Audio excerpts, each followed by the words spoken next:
देश के सबसे बड़े बैंक एसबीआई की एक शाखा में कुछ बदमाशों ने दिन दहाड़े फिल्मी अंदाज में लूट की वारदात को अंजाम दिया।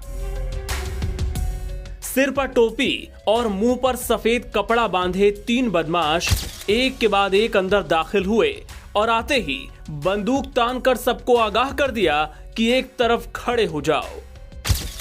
एक बैंक स्टाफ का फोन भी ले लिया।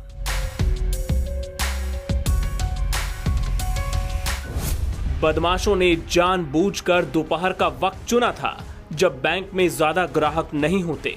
3:35 पर जब बदमाश बैंक में लूट के लिए घुसे तब सिर्फ 4 ग्राहक यहां मौजूद थे। चारों को बंदूक का डर दिखाकर बदमाशों ने एक तरफ हाथ ऊपर करके खड़ा करवा दिया और बैंक के स्टाफ को भी तुरंत बाहर आने के लिए धमकाया। कुछ ही सेकंड्स में सब यहां हाथ ऊपर किए खड़े थे।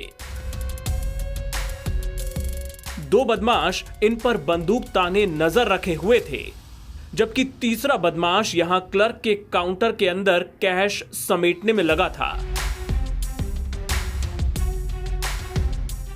ध्यान से देखिए, यह बदमाश तो बैंक में आते ही काउंटर पर चढ़कर अंदर घुस गया था और बाकी 2 बदमाश यहां सबको संभाल रहे थे।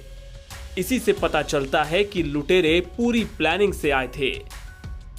खैर, बदमाश ने काउंटर पर मौजूद सारा कैश बैग के अंदर भरा और काउंटर को फांदकर बाहर आ गया और तीनों बदमाश बैंक से निकल गए। आपको जानकर हैरानी होगी कि यह पूरी वारदात बमुश्किल 1 मिनट के अंदर अंजाम दी गई।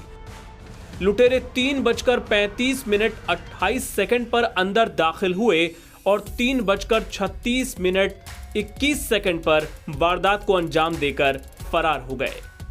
बाद में बैंक ने बताया कि बदमाश काउंटर पर मौजूद 5,23,000 रुपए लूट ले गए।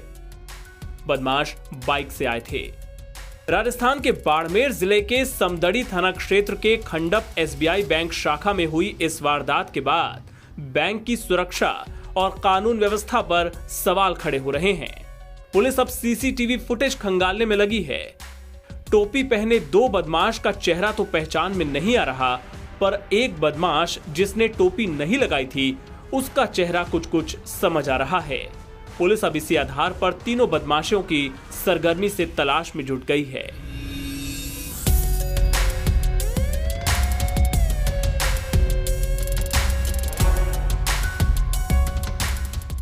एनबीटी ऑनलाइन की रिपोर्ट।